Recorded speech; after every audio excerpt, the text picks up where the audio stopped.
goblet was already at his lips when the scream came. Not a scream of fear, a scream of warning. "Don't drink that, my king." 400 nobles turned at once. Veilric Nocther froze mid-motion, the crystal rim resting against his mouth, dark blood wine trembling an inch from his tongue. For 436 years, nothing in Vareth had made this man flinch. A 5-year-old's voice had just done it. She was already running. Small feet slapped against black marble, cutting straight through a hall full of the most dangerous creatures alive. Guards moved to intercept her, and Veilric raised one hand. Stop, before they touched her. She reached the throne, grabbed his sleeve with both fists, and stared up at the glass like it was a living thing. "Nerissa!" Her mother's voice cracked from somewhere near the servants' wall. "Nerissa, get back here!" The girl didn't move. "Don't drink it." Her whisper carried further than a shout would have. The lady put something dark inside. She lifted one small finger and pointed across the hall. At Elarienne, for exactly one heartbeat, the woman engaged to marry the king of Varath forgot how to keep her face still. It was there and gone, a flicker only Veilric was close enough and trained enough to catch. Every other noble in that hall was still watching the child. Veilric was watching his fiancée. Behind the throne, Cedran Mervain went very still. He didn't speak. He didn't move to defend Elarienne, or to dismiss the child, or to do anything at all. And that stillness was its own kind of tell. Veilric noticed it the way he noticed everything, quietly, and without letting his face show that he had. He set the goblet down without a sound. "Why do you say that?" he asked the girl quietly, as if they were the only two people in the room. "I saw it," Nerissa said, "when everyone was watching the toast." Veilric didn't answer. He lifted 2 fingers off the arm of his throne, barely a gesture. And his royal physician, standing motionless near the dais for the entire feast, understood instantly. The old vampire crossed the floor without hurry, lifted the untouched goblet as though clearing the table, and carried it away before a single guest realized anything had actually happened. Whatever that physician found in the next few minutes was about to prove that the 2 people Veilric trusted most in Vareth had spent 3 years planning his death, and that the only reason he was still breathing was a 5-year-old maid's daughter who noticed something no 400-year-old vampire in that hall had caught. If you had been sitting on that throne, would you have believed a child over the woman you were about to marry? Keep that answer in mind. It matters more than you think by the end of this. Before we continue, tell us in the comments where you're watching this from tonight, and if stories about courage, loyalty, and the people we overlook mean something to you. Hit like, subscribe, and share this with someone who needs a reminder that the smallest voice in the room can still change everything. Now, back to the king, the poison, and the 4 words that were about to save his life. For 4 centuries, Veilric Nocthar had ruled Varath from a throne carved of black iron and ancient silver. At 436 years old, he had outlived wars, rebellions, assassination attempts, and entire bloodlines that had quietly vanished from history while his name remained carved above the gates. Enemies called him merciless. They said it like a warning, and they weren't wrong to. Kingdoms that once tested Vareth's borders learned quickly that Veilric's patience had limits, rarely crossed twice by the same enemy. Yet, even his harshest campaigns had always ended the same way. Mercy for those who surrendered, punishment only for those who refused to stop. But the people who actually served beneath him, the guards, the servants, the physicians who had spent decades in his castle, knew a different king. Veilric was stern, but he was fair. He punished betrayal more harshly than he ever punished poverty. He valued loyalty above wealth, above beauty, above noble blood, above almost anything a person could offer him. That devotion to loyalty had just become the most dangerous weakness he had. For 3 years, Veilric had been engaged to Elarienne Voss, one of the most influential vampire noble women in Varath. Elegant, sharp-minded, and seemingly devoted to the man beneath the crown. He had believed after 4 centuries of being loved for his title that he had finally found someone who loved him instead. Tonight was supposed to prove it in front of the entire kingdom. Among the staff moving quietly through the celebration was Seraphine Veil, one of the castle's maids. She had worked inside Vareth for years, mastering the particular skill of never being noticed by the nobles she served. Her daughter, Nerissa, was ordinarily kept far from royal ceremonies. Children didn't belong at a feast like this. But the woman who watched Nerissa during Seraphine's long shifts had fallen ill that afternoon, and there had been no one else to ask. Veilric had barely glanced up when Seraphine begged forgiveness for the intrusion. "Let her sit by the servants' wall," he'd said. "She'll be safe there." She hadn't stayed by the wall. The blood moon feast filled the great hall with gold light and crimson banners.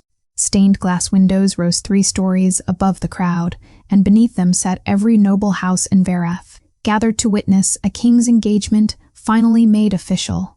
Silver trays moved through the crowd, carried by servants trained to move like they weren't there at all. The scent of spiced wine and roasted meat drifted beneath the music, mixing with the perfume of fresh-cut roses arranged along every table.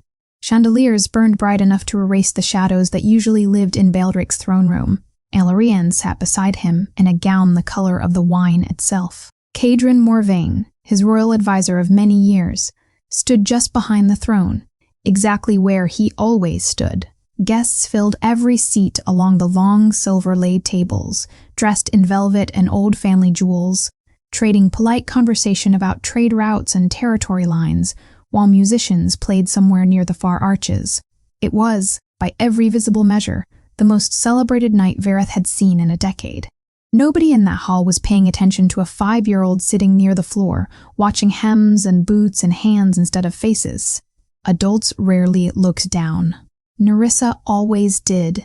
It was simply how she saw the world, low and close to the ground, catching movements that vanished above the eye line of everyone around her. Nobody except Nerissa noticed what happened near the king's goblet in the seconds before the toast. Now, minutes later, the physician returned. His face had changed completely. The calm, practiced composure of a man who had served 4 centuries of vampire royalty was gone, replaced by something close to alarm. He leaned close to Veilric's ear so that only the king could hear him.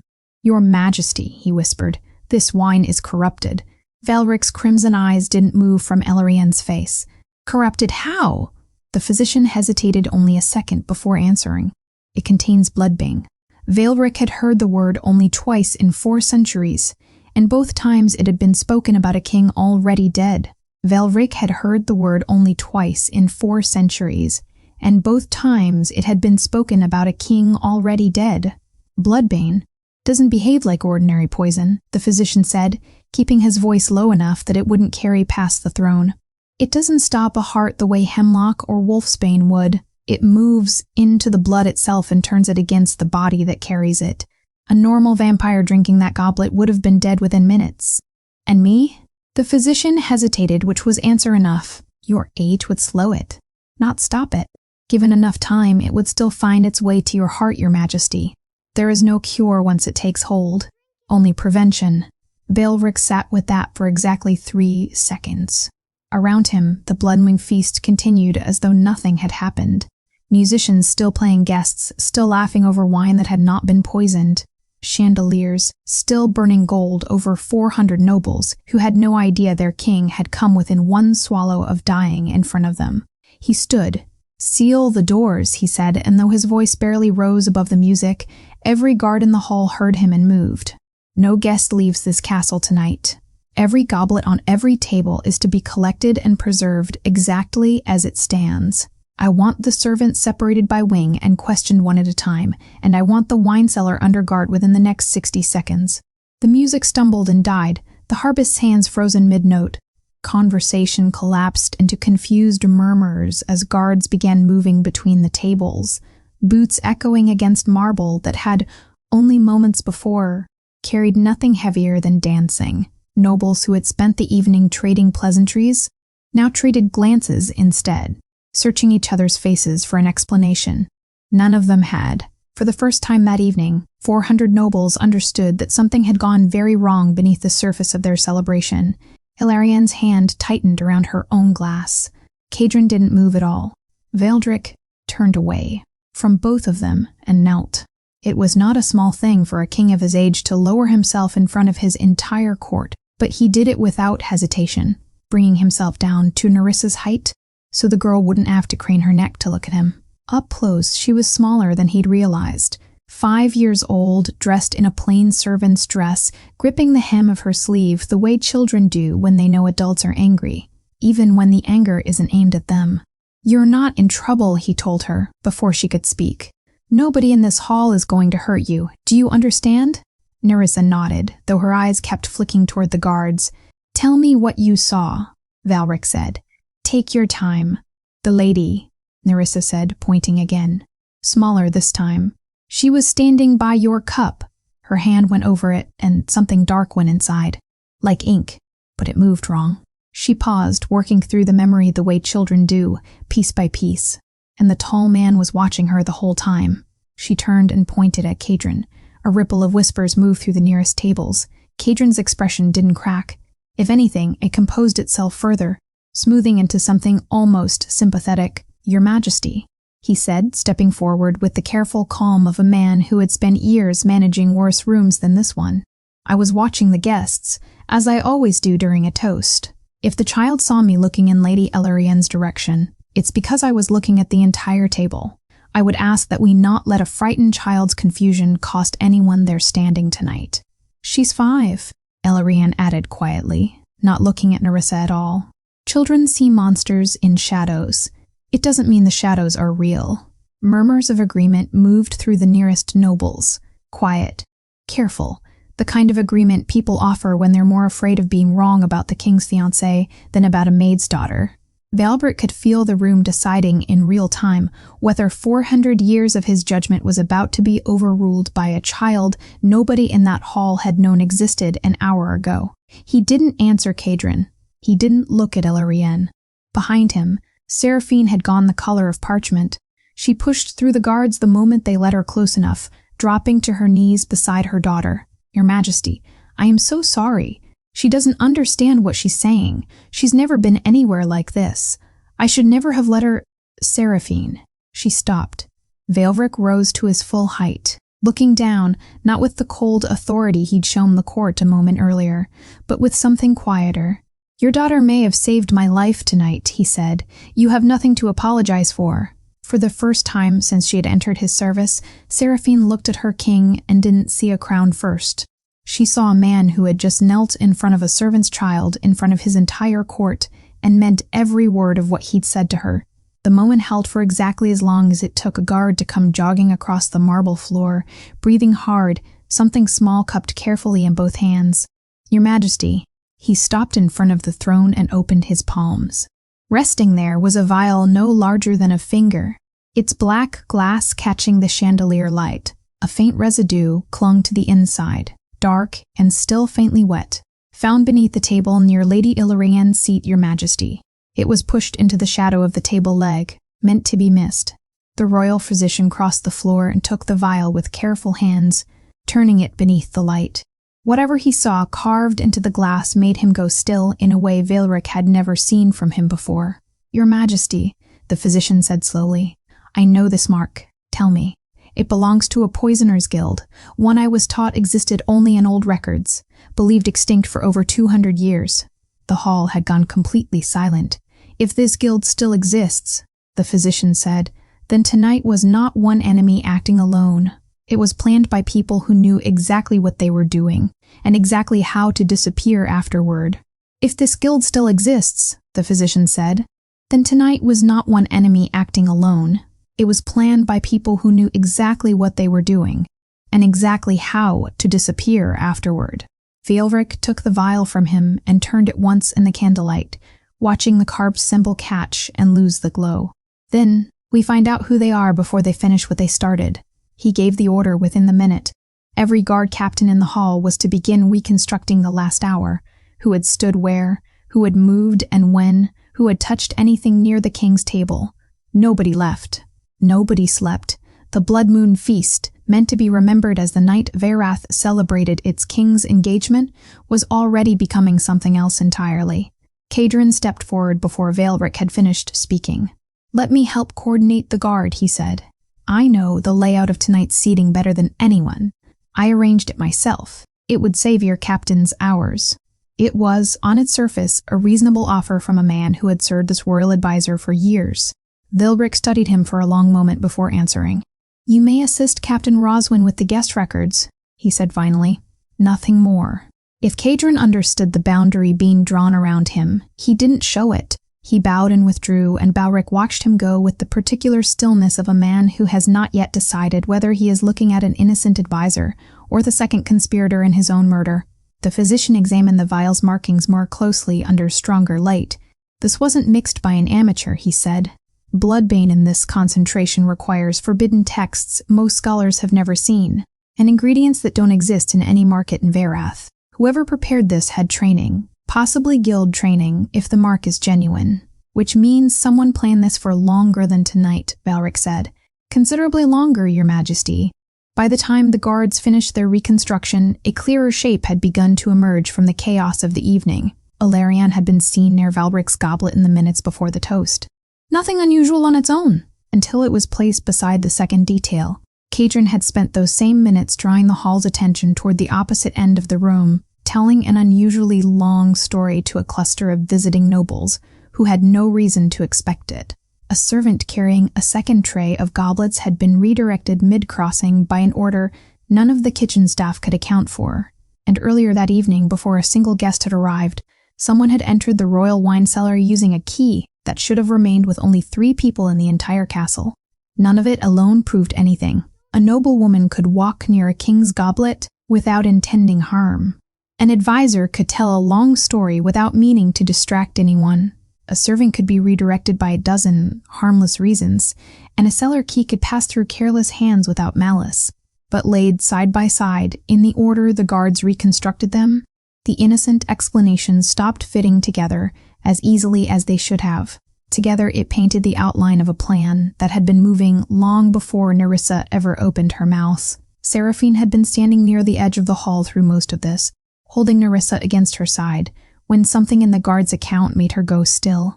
"Your Majesty," she said quietly, almost to herself before she found the courage to say it aloud, "I saw Lady Elarienne earlier tonight, near the east corridor, the one that isn't used during feasts. I didn't think anything of it at the time." Velvric's expression sharpened. "That corridor leads to the private wine chamber." Seraphine's face went pale as the pieces settled into place in her own mind. Valric ordered the corridor searched immediately, and it was Nerissa who was brought along. Not because anyone expected a child to be useful in an investigation, but because Seraphine refused to leave her alone after everything that had happened. The moment the group reached the heavy doors of the wine cellar, Nerissa stopped walking. She pressed herself against her mother's skirt, staring at the stone wall beside the entrance as though it had spoken to her. "Mommy," she whispered, "the walls remember something bad." Seraphine crouched beside her immediately. "What do you mean, sweetheart? There's nothing there." But Velric was already watching the girl with an entirely different kind of attention. He had seen her point out a poison no adult in that hall had detected. He had seen her name a suspect from across a crowded room. Whatever she was reacting to now, he doubted it was nothing. He sent for the royal archivist before the search even continued.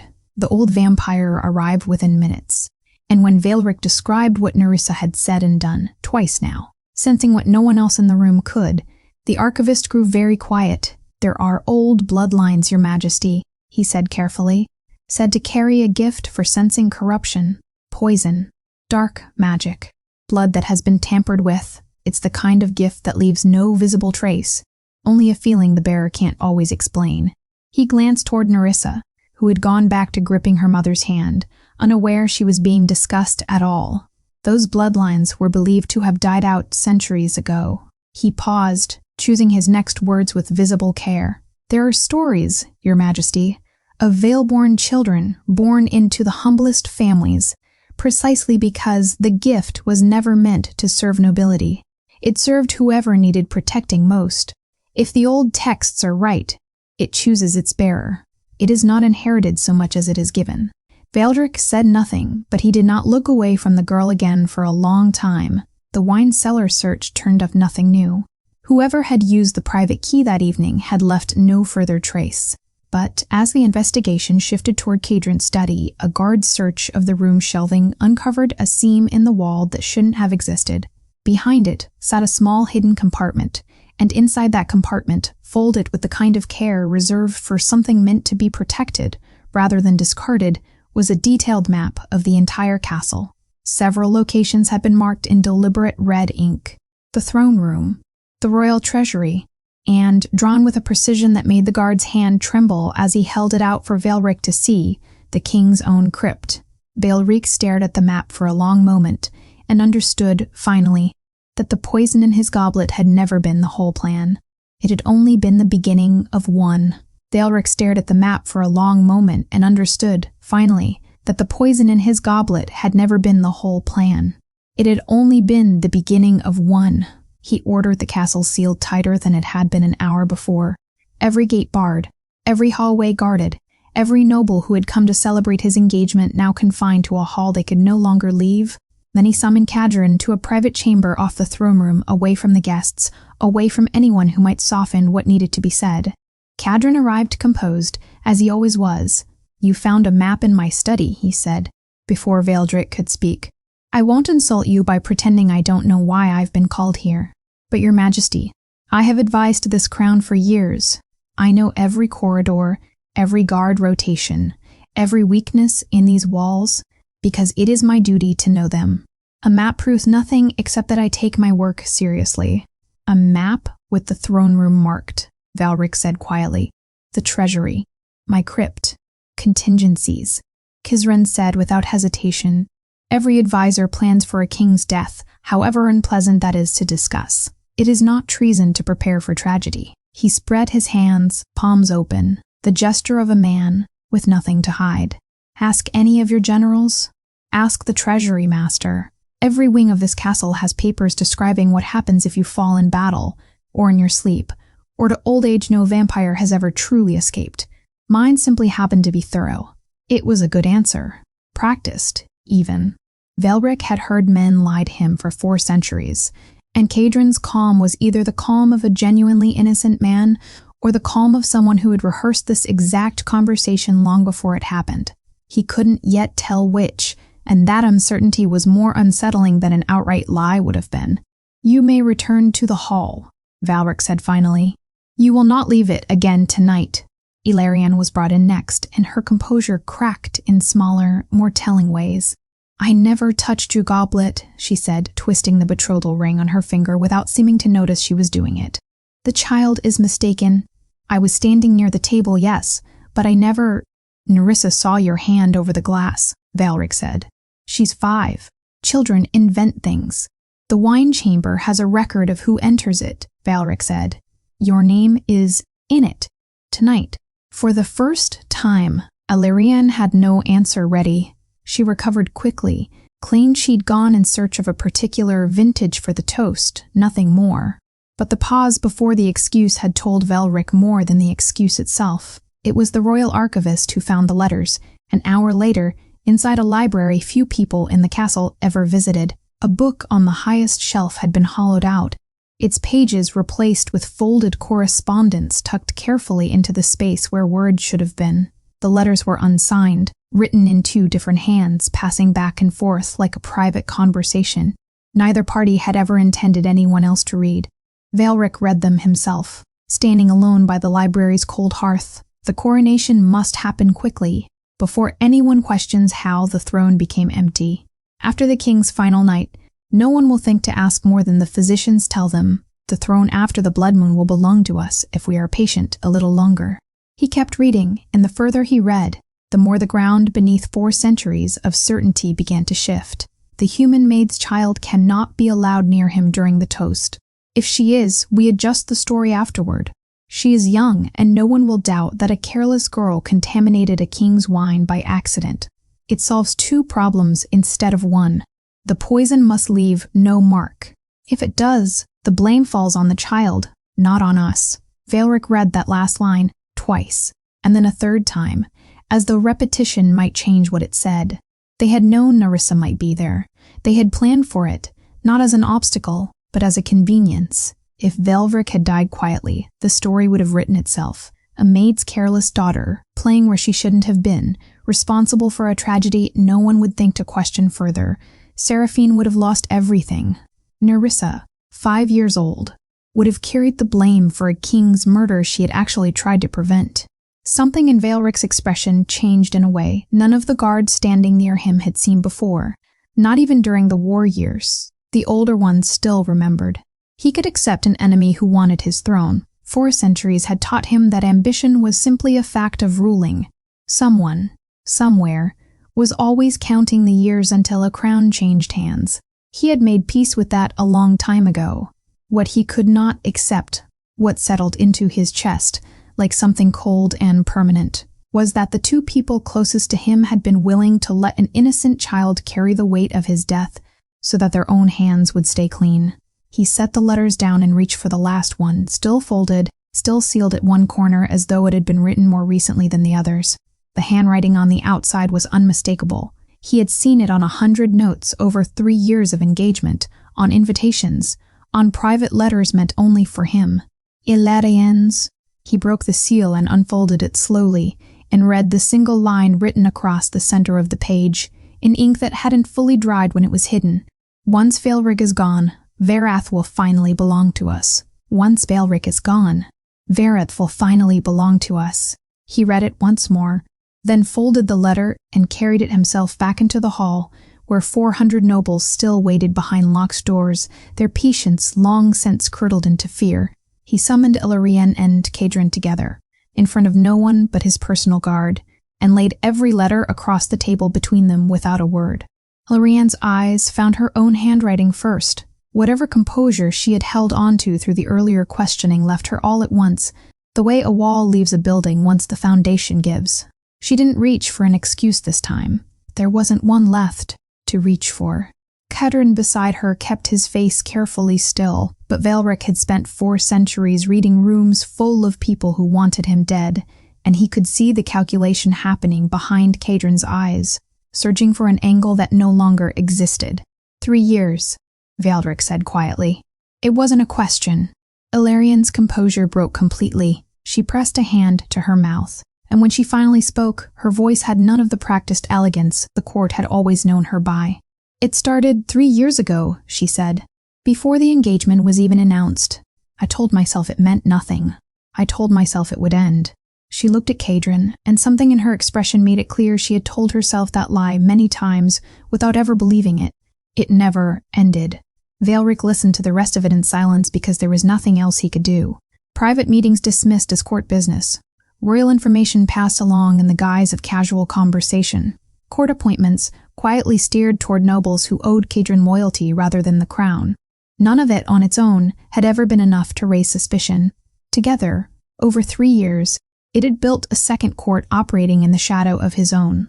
One he had never once suspected existed. Decisions he believed were his alone had been shaped weeks in advance by 2 people whispering in corridors he walked every day. Nobles he'd trusted for their loyalty to the crown had, in truth, been loyal to whoever sat closest to Ilarion's ear. It was, he realized, a betrayal built not in a single night, but stitched quietly into 1,000 ordinary ones. I trusted both of you inside every room in this castle, Veilric said. My council chamber, my private study, my bedchamber, on the nights Ilarion and I discussed the wedding. His voice didn't rise, but something in it had gone very cold. How much of my kingdom did the 2 of you build behind my back while I was busy trusting you? Neither of them answered. Did you ever love me? He asked Ilarion, and for the first time since the letters had been laid on the table, his voice wasn't a king's voice at all. It was simply a man's. Or did you love the crown I happened to be wearing? Ilarion opened her mouth. Nothing came out. The silence stretched long enough that it answered the question more completely than any words could have. Cadron was the one who finally broke it, and when he did, whatever remained of his careful respect fell away entirely. You want the truth, Your Majesty? Fine. He said the title like it tasted bitter. Verath has grown soft under you. You rule through fairness, through mercy, through patience. And while you've been busy being fair, the human kingdoms have grown bolder at our borders. And half the noble houses in his castle whisper that a king who won't rule through fear isn't fit to hold a throne at all. I didn't want to advise you forever. I wanted to fix what you were too gentle to fix yourself. You wanted my crown, Veilric said. I wanted a king who could actually use it. Velric felt something settle in his chest that was colder and steadier than the anger he'd carried since reading the letters, the particular calm of a man who finally understands exactly what he's facing, and no longer has to guess. He opened his mouth to give the order that would end this. The castle bells rang first, not the soft chime that marked the hour, but the deep, urgent toll reserved for breach, a sound Veilric hadn't heard inside these walls in over a century. A guard burst into the chamber before the second ring had finished, breathless, blood on his sleeve that wasn't his own. "Your Majesty, the eastern and southern gates have been opened from inside the castle. We have unknown armed men moving through the lower corridors. It looks prepared, Your Majesty, like someone knew exactly which gates to open and when." Veilric's eyes went to Cadrin, whose expression had shifted from defiance into something closer to relief, the look of a man whose plan hadn't failed after all, only slowed. "You didn't come here with only a poison and a lie," Veilric said slowly. "You came with an army waiting for the signal." Cadrin said nothing, but he didn't need to. Veilric turned away from both of them past the guards, past the letters still scattered across the table toward the far end of the hall, where Seraphine stood pressed against the wall with Nerissa held tightly against her. Both of them frightened by a sound they didn't understand but recognized instinctively as danger. 4 centuries of instinct told Veilric to stand and fight, to meet whatever was coming through his gates with his own hands. Something newer, something that had only fully taken shape over the last few hours, told him something else entirely. He looked at his guards. "Protect them," he said, nodding toward Seraphine and Nerissa, "before you protect me." It was the first order he had given all night that had nothing to do with his throne at all. It was the first order he had given all night that had nothing to do with his throne at all. The guards moved instantly, forming a wall of armor between Seraphine, Nerissa, and the chaos spilling in from the lower corridors. Veilric's captains split the remaining forces, half toward the breached gates to hold the line against whatever Cadrin had let into the castle, half to secure the hall itself. Within minutes, the sound of steel and shouting had moved deeper into the walls, and the throne room settled into the strange, tense quiet of a place waiting to find out whether it had survived. Veilric kept Seraphine and Nerissa close through it, in a sealed side chamber with the royal archivist and 2 of the castle's oldest scholars, men who had spent centuries studying bloodlines most vampires had forgotten existed. It was the archivist who finally said the word aloud that he had only hinted at before. "Veilborn," he said, watching Nerissa where she sat curled against her mother's side, exhausted past the point of understanding how much danger the castle was still in. "I need to examine her properly, Your Majesty, but everything I've seen tonight matches what the old texts describe. A gift for sensing what shouldn't be sensed. Poison in a goblet no one else noticed. Corruption in blood. Curses. Dark magic. Deception wearing an honest face. The Veilborn were guardians once, generations back, kept close to royal court specifically because they could catch what even vampires couldn't." "And then?" Veilric asked. "And then they vanished," the archivist said. "Centuries ago. Whether they died out or hid themselves or simply stopped being born, no one truly knows. The bloodline was considered extinct." Seraphine had gone very still throughout the explanation, and when she finally spoke, her voice shook in a way Veilric hadn't heard from her even during the worst of the night's chaos. "I don't understand any of this," she said. "I'm a maid. My mother was a maid. There's nothing in my family that anyone would call special, let alone—" She stopped, glancing at Nerissa, and something like fear replaced whatever she'd meant to say next. "If people find out what she is, what happens to her? People already look through us. What happens when they start looking at us instead?" She turned to Veilric with the same desperate steadiness she'd shown him earlier that night. "Let us leave, Your Majesty. Tonight, if you'll allow it. Somewhere quiet. Somewhere no one asks questions about what my daughter can do. I've protected her alone for 5 years. I can keep protecting her." Veilric was quiet for a moment, and when he answered, it wasn't with the voice of a king issuing a decree. "You have spent 5 years protecting her alone," he said. "You will not have to do it alone anymore." Seraphine looked up at him, and for the first time that night, whatever remained of the distance between a maid and her king seemed to fall away entirely.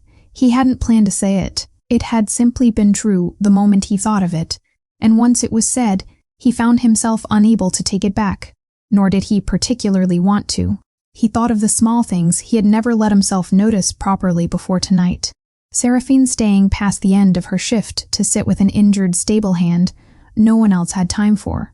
Seraphine quietly passing her own meal to a younger servant during a lean winter, claiming she wasn't hungry when everyone in the kitchen knew otherwise.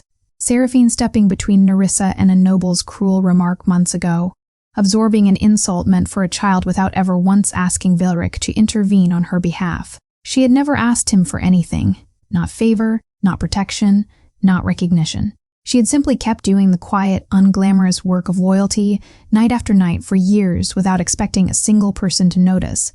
He had spent 3 years engaged to a woman who told him constantly that she loved him, and it had taken one night of betrayal to understand that love and performance were not the same thing. Illyrian had known exactly how to sound devoted. Seraphine had never once tried to sound like anything at all. She had simply been devoted, in ways so small they were nearly invisible, which was precisely why he had never seen them until now. He didn't say any of that aloud. It wasn't the moment for it, not with fighting still echoing somewhere below them, not with letters of betrayal still scattered across a table 2 rooms away, but something had shifted in him regardless, quiet and certain. The way ground shifts before anyone above it notices the crack has already formed. Nerissa broke the silence first. She had been half asleep against her mother's shoulder, but her eyes opened suddenly, wide and alert in a way that made everyone in the room go still. "The bad man isn't gone," she said. Veilric crouched in front of her immediately. "Which man, Nerissa?" She didn't point at Kedron's empty chair, or toward the corridor where the guards had taken him under watch. She turned instead toward the tall window at the far end of the chamber, where the blood moon still hung heavy and red over the castle grounds. Veilric followed her gaze. For a moment, the courtyard below looked empty. Moonlit stone, a scattering of guards moving between the outer walls. Nothing that should have troubled a child's instincts. Then a shadow detached itself from the base of the eastern wall, moving low and fast toward the tree line beyond the gates. Exactly where the map from Kedron's study had marked an escape route, Veilric hadn't yet had time to seal. "Guards." Veilric's voice cut through the chamber before he'd finished standing. "Kedron's cell. Now." The answer came back within seconds, breathless and grim. Kedron was gone. Kedron was gone. The guard's report came fast after that, each piece worse than the last. 3 of the men stationed at his cell had been found unconscious, disarmed without a struggle that anyone had heard. At least a dozen guards thought loyal to the crown were now unaccounted for, which meant they had never truly been loyal at all. And somewhere beneath the castle in a part of Varith that predated even Veilric's reign, sat the ancient crypt where the first kings of his line had been laid to rest alongside the blood crown. An artifact of old, dangerous magic that could grant its bearer the authority to challenge a sitting king and be recognized by the old laws as a legitimate claimant to the throne. Veilric didn't need the archivist to tell him where Kedron was running. The attack came before he'd finished giving the order to pursue. It started as shouting from the eastern corridor, then steel, then the unmistakable sound of guards who should have been holding a line instead, turning their weapons on the men beside them. Kedron's conspiracy hadn't stopped at 2 lovers and a hidden map. It had reached into the castle guard itself, and now that reach was closing around the throne room from every direction at once.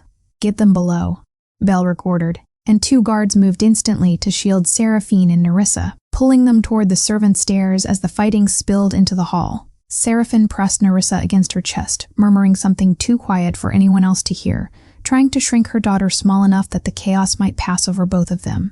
Veilric turned to meet it instead. 4 centuries of restraint fell away from him in the space of a single breath. The king who had ruled through patience and fairness disappeared, and something older took his place. Something that had survived wars long before Illyrian or Kedron had been born. Something the current generation of Varath's nobles had only ever heard about in stories. He moved through the attacking guards with a speed that blurred at the edges, disarming, striking, clearing a path through men who had sworn loyalty to him and meant none of it. Every strike carried the weight of 4 centuries of restraint. Finally set down, and the corridor filled with the sound of steel meeting steel of men who had trained for years, discovering too late that none of it had prepared them for the king they'd only ever seen, governing from a throne. It was in the middle of that chaos that he saw Seraphine stop running. An older servant, one of the kitchen staff, had gone down near the base of the stairs, bleeding from a wound that would slow him past any hope of escaping on his own. Every instinct should have told Seraphine to keep moving, to protect Nerissa above anyone else in that hallway. Instead, she shoved her daughter behind a stone pillar, told her not to move, and ran back into the open to drag the injured man toward safety, taking the weight of him against her own body, while blades still swung less than a room away. Veilric reached them half a second before a conspirator's blade would have. He cut the man down without slowing, hauled Seraphine and the servant both behind the guard line, and looked at her for one brief moment, with something that had nothing to do with gratitude and everything to do with the growing certainty that he had never truly known what courage looked like, until tonight. There was no time to say any of that. The corridor ahead, the fastest route down toward the crypt, stood open, and Veilric's remaining guards began to move toward it. Nerissa's voice cut through the noise before they reached it. "Don't go there." She had broken free of the pillar despite her mother's grip, staring down the corridor with an expression far too old for a 5-year-old's face. "The dark is waiting." Veilric didn't hesitate. He had learned, in the space of one night, exactly how much weight to put behind those words. He redirected the guards toward the second passage instead, and they had gone no more than a dozen steps when the first corridor collapsed behind them in a burst of black, magical fire. Stone and old wardstone shattering outward in a trap that would have killed every guard walking through it. Twice a 5-year-old girl had stood between Veilric and his own death. He didn't stop to marvel at it. There wasn't time. He left Seraphine and Nerissa behind a wall of guards ordered to protect them above anything else happening in the castle, and descended alone into the crypt, following torchlight and the distant hum of old magic being woken from centuries of sleep. He found Cadrin standing before the blood crown itself, a jagged circlet of black iron and dried ancient blood, resting on a pedestal that hadn't been disturbed in generations. Cedron's hands hovered above it, and the air around the crypt had already begun to thicken with something Veilric could feel pressing against his skin like a held breath. "You should have died tonight," Cadrin said, without turning around. "I nearly did," Veilric answered. He glanced back toward the stairs, toward the guard standing between the darkness and the two people he had ordered protected above himself. Something settled in his chest, cold and clear. "But you made one mistake." Cadrin finally turned, one hand still resting on the crown. "And what mistake is that?" "You thought loyalty belonged to blood and titles," Veilric said. "You spent years building alliances among nobles who'd betray you the moment it profited them. The same way you betrayed me. You never once looked at the people who actually deserved to be trusted, because you didn't think they mattered enough to notice." Something flickered across Cadrin's face. Not doubt, not yet, but the first thin crack of a man realizing his plan had never accounted for the possibility that he might simply be wrong about what power was worth having. Then his hand closed fully around the blood crown. Black energy tore outward from the pedestal, filling the ancient chamber with a light that had no warmth in it at all, and Veilric understood watching it rise, that whatever happened in the next few minutes would decide far more than his own life. It would decide who Vareth belonged to. Cadrin moved first. Black energy lashed out from the crown in a whip of corrupted magic, and Veilric barely twisted clear in time, feeling it scorch across his shoulder instead of his chest. Pain he hadn't felt in decades bloomed through him, sharp and real. And for the first time that night, for the first time in longer than he could easily remember, the King of Varath staggered. He caught himself against the crypt wall, breathing hard, watching Cadrin's silhouette grow larger against the black light pouring off the artifact. 4 centuries of power had never made him careless before. It had simply never had to face something like this. Old magic, forbidden and hungry, wielded by a man who no longer had any reason to hold back. Above, at the top of the crypt stairs, Seraphine had broken past the guard line the moment she heard Veilric's voice tighten with pain. "Stay back." His shout carried down the stairwell even as he pushed himself upright against the wall. "Seraphine, stay back."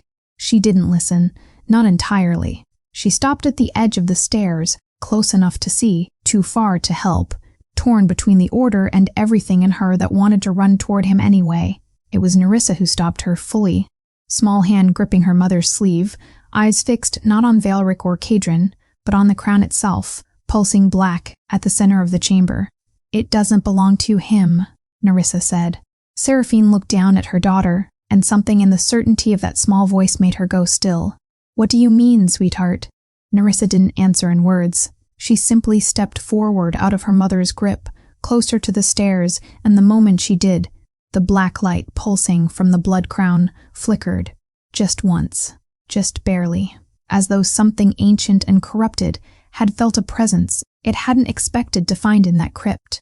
The royal archivist, still watching from behind the guard line, understood before anyone else did. "The Veilborn," he breathed. "They weren't only meant to sense corruption, Your Majesty. They were meant to stand against it." Below, Veilric felt it too.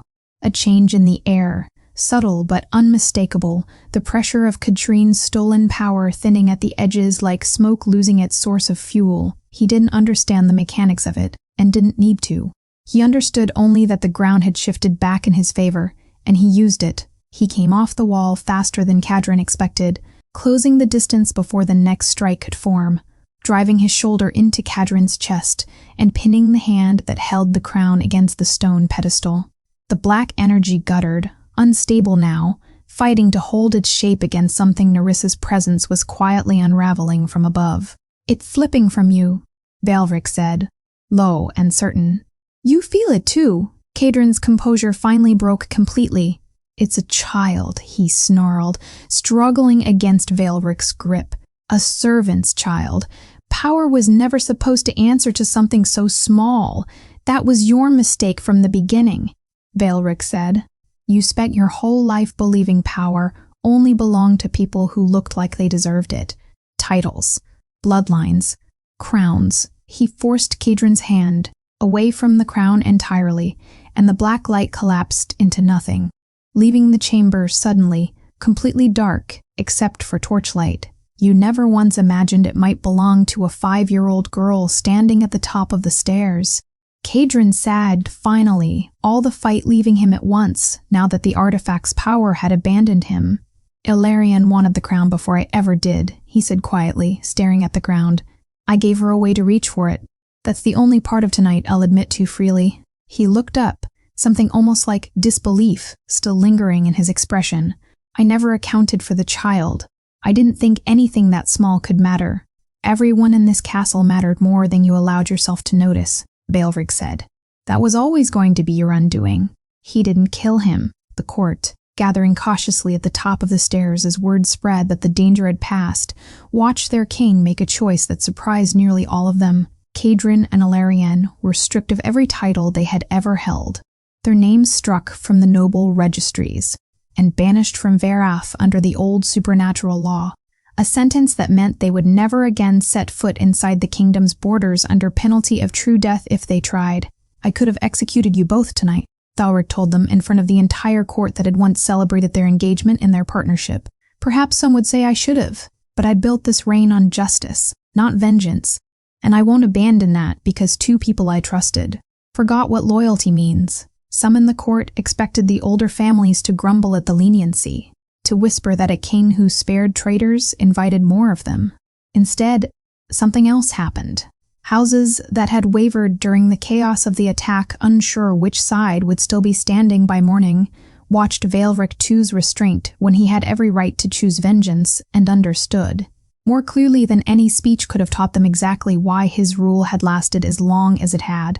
It was, the older nobles would say later, the moment the kingdom truly understood what kind of king they had. When it was finally over, the guards dispersed the conspirators removed from the castle. The blood moon feast's golden light replaced by the pale first hint of dawn through the stained glass windows. Veilric found Seraphine and Nerissa still waiting near the crypt stairs. Nerissa didn't wait for permission. She ran the moment she saw him, small feet slapping against stone, the same way they had at the very beginning of the night, and Veilric knelt without hesitation and caught her. For the first time in 436 years, in front of guards, nobles, and everyone else still gathered in the wreckage of the evening, The vampire king of Verath smiled. For the first time in 436 years, in front of guards, nobles, and everyone else still gathered in the wreckage of the evening, the vampire king of Verath smiled. Weeks passed, and Verath slowly stitched itself back into something resembling peace. The gates that had been forced open were repaired. The noble houses that had wavered during Kadron's conspiracy quietly rededicated themselves to a throne that had proven, in the worst possible way, exactly how much it deserved their loyalty. And the story of the Blood Moon Feast changed shape with every retelling, the way stories always do, until it wasn't remembered as the night Varys' king had nearly died. It became remembered as the night a 5-year-old girl had saved him. Veilric found himself in the weeks that followed doing something he hadn't done in longer than he could easily measure, seeking out company he had no political reason to seek. He began taking his evening meals in the smaller dining hall near the kitchens, rather than the grand one built for court, and more often than not, Seraphine and Nerissa were there with him. Not summoned, not commanded, simply invited, the way one person invites another because their presence has become something worth wanting. He listened to Nerissa's stories, long, meandering accounts of things she'd seen in the castle gardens, of a cat that lived near the stables, of a dream she'd had about a dragon made entirely of flowers. He never cut her off, never treated her small observations as less important than a council report, and slowly, without either of them quite noticing when it happened, she stopped whispering around him the way she once did around every other noble in the castle. He asked Seraphine about her life before the castle, about her mother, about the small kindnesses she'd learned to offer people who never offered her the same. He protected them. Always guards nearby, quiet instructions given to the kitchen staff, small comforts arranged without ever being announced. But he was careful, always, that it never felt like ownership. He wasn't collecting them, the way Elaren had once collected titles and alliances without asking whether anyone wanted to be collected at all. He simply wanted them close, and that quiet difference mattered more than anything else. It was Seraphine who finally said what had been sitting unspoken between them for weeks. They were walking the edge of the castle gardens. One evening, Nerissa several steps ahead chasing something only she could see among the hedges. When Seraphine stopped and turned to him with the same careful honesty she'd shown him the night of the feast. "Your Majesty," she said, "I need to say something and I need you not to be offended by it." "Go on." "A human maid does not become anything to a vampire king," she said quietly. "The court will never accept it. They'll say I used my daughter's gift to climb higher than I was ever meant to reach. They'll say things about her that she doesn't deserve to carry for the rest of her life. I've thought about this every night since the feast, and I don't see a version of it that doesn't end badly for one of us." Veilric was quiet for a moment, watching Nerissa turn in a slow circle among the flowers, laughing at nothing in particular. "I have ruled Verath for 436 years, he said finally. "I have never once needed the court's permission to know what's true. They didn't grant me my throne, Seraphine. They simply learned to accept it." He turned to face her fully. "I don't need their permission to recognize the woman who saved my kingdom either." Seraphine didn't answer immediately, and it was Nerissa who broke the silence, running back toward them with both hands full of wildflowers she picked without being asked. Veilric knelt in front of her the way he had the first night they'd met, bringing himself down to her height without a second thought. "You saved my life," he told her again, the way he had that first chaotic night, except this time there was no fear in the words, only something warmer. Nerissa considered this with the particular seriousness only a 5-year-old can bring to a simple fact.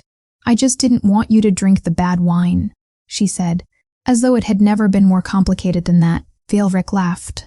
A real, unguarded sound, rare enough that a passing guard nearly stumbled at hearing it. Then he looked up at Seraphine, standing in the last light of the evening with flower petals caught in her hair from where Nerissa had insisted on decorating her earlier, and understood something he'd spent 4 centuries failing to see, that the people worth keeping close were rarely the ones who announced their worth. The loudest, but the ones who simply kept showing up quietly and without condition, long after anyone would have blamed them for walking away. He had spent his entire immortal life surrounded by people who wanted his crown, his power, his name. He had never once been surrounded until now by someone who wanted nothing from him at all, and had given him everything anyway. Months later, the great hall was prepared again. Gold light and crimson banners restored exactly as they had been the night. Everything changed, this time. When the court gathered beneath the stained glass windows, Seraphine did not stand near the servants' wall. She stood beside the throne. Veilbrick rose in front of the entire assembled court, and before anyone fully understood what was happening, he removed the crown from his own head and set it on the arm of his throne. Then, in a gesture no living noble in that hall had ever witnessed from a reigning king of Verath, he knelt. "Seraphine Veil," he said, his voice carrying easily through a hall gone completely silent.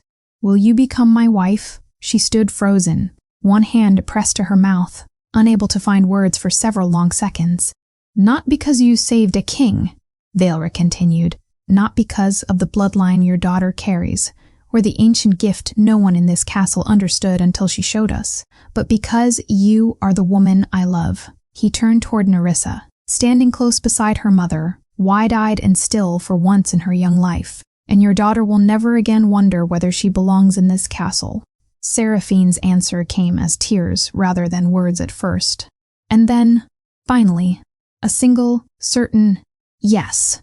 The court bowed as one, and the woman who had spent years learning to be invisible in Verath's halls became its queen. By royal decree issued that same evening, Nerissa Veiley was formally recognized as Veilbrick's daughter, heir to a place in the royal council no 5-year-old in the kingdom's history had ever held. And later that night, in the same hall where a small voice had once shattered a celebration with 4 words, Nerissa sat safely beside her mother, beside her queen, while Veilbrick raised a crystal goblet filled with dark blood wine. He looked at her, one eyebrow raised, the corner of his mouth already curling. "Is this one safe?" he asked. Nerissa leaned forward with exaggerated seriousness, examining the glass as though she were the castle's oldest and most trusted physician. She studied it for a long moment, then nodded once, solemnly. "Yes, my king." The entire hall broke into laughter, warm and unguarded, the kind Verath hadn't heard echo through that room in longer than most of its nobles could remember. Veilbrick Noctur had possessed everything for 436 years, power beyond measure, immortality that had outlasted empires, a kingdom that bent to his word, and a throne carved from black iron and ancient silver that no enemy had ever managed to take from him. But the greatest gift of his immortal life had not come from an ancient vampire noblewoman or from a trusted advisor who had stood beside him for years. It had come from a frightened 5-year-old girl standing beside her mother, unwilling to stay quiet while her king reached for a poisoned glass.